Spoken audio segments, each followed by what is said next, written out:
Lipstick എന്തോന്ന് കാണിച്ചു വെക്കാം. ഇത് ലിപ്സ്റ്റിക് ആണ്. ഇത് ചോര കുടിച്ച പോലെ ഉണ്ടല്ലോ നിന്റെ ചുണ്ട്. ഇത് ലിപ്സ്റ്റിക്. ഇത് ഇപ്പൊ ഇങ്ങനെയൊക്കെ തന്നെ തുടയ്ക്കാൻ പറഞ്ഞിട്ട് നീ അപ്പ തുടച്ചോളാം.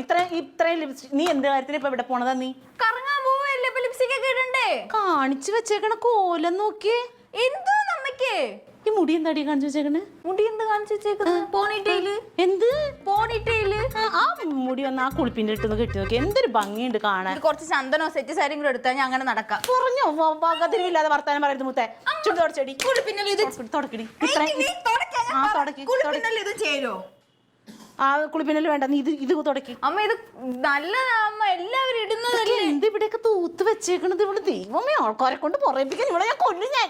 കുറയ്ക്കാം. ആ കുറക്കി അടങ്ങ്. കുറയ്ക്കാം. ഓ വലിയൊരു ഫാഷൻകാരി. ഇതാണടി കുറച്ചത്. ഇങ്ങനെ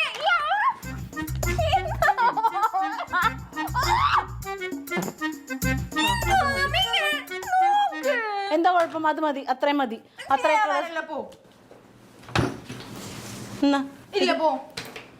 വേഷം കിട്ടിട്ടുണ്ടെങ്കിൽ നല്ല മുതല് ഞാൻ തരുന്നേട്ടോ. നീ എന്റെ മോളാണോ? എന്റെ ഇഷ്ടത്തിന് നടന്നാ മതി. ഇതെന്ത് ഇതെന്ത് ഇത് കഴുത്ത്. അത് കഴുത്ത് മനസ്സിലായി. ഇവിടെ എന്തിനാ നീ ഇത് തുറന്നിടുന്നത്?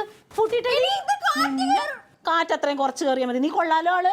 മതിയോ? ആ അങ്ങനെ ഇട്ടാലും എനിക്ക് കുഴപ്പമില്ല. ഇത് തുറന്നിട്ട് ഇവിടെ എന്താ കാണാതിരിക്കുന്നത്? ഒന്നും കാണാനില്ലല്ലോ. അപ്പൊ ഒന്നും കാണാനില്ലാത്ത സ്ഥിതിക്ക് ആരും ഒന്നും കാണിക്കണ്ട. എന്റെ മോൾ അങ്ങനെ നിന്നാ മതി. ഈ സാരി ഉടുക്കുമ്പോ വേറെ ഒന്നും കാണുന്നതിൽ ഒരു കുഴപ്പമില്ല. നമ്മൾ 40 വയസ്സായ എന്നെ നീ പഠിപ്പിക്കാൻ വരണം. അത് 40. അപ്പൊ 17 വയസ്സായ എനിക്കാണോ കുഴപ്പം? നീയേ എന്റെ കണ്ണുവെട്ടുന്ന് പോയിട്ട് നീ എന്ത് വേണമെങ്കിലും ചെയ്തു. എന്റെ ദൈവമേ, നിങ്ങളെ കൊണ്ട് ഭയങ്കര കഷ്ടമാണ് കേട്ടാ. നീ എന്റെ മുമ്പിൽ കിടന്ന് ഈ വേഷം കെട്ട് ഒന്നും കാണാൻ സമ്മതിക്കില്ല. നീ എന്റെ മുമ്പിൽ നിന്ന് പോ. എന്നിട്ട് നീ എന്ത് വേണമെങ്കിലും ചെയ്തോളാം. 5 വർഷം കഴിയില്ല. അപ്പൊ ഇതൊന്നും ഇടാതെ ഞാൻ നടക്കും. നീ തുണിയില്ലാതെ നടക്കും. അങ്ങനെ തന്നെ നടക്കും.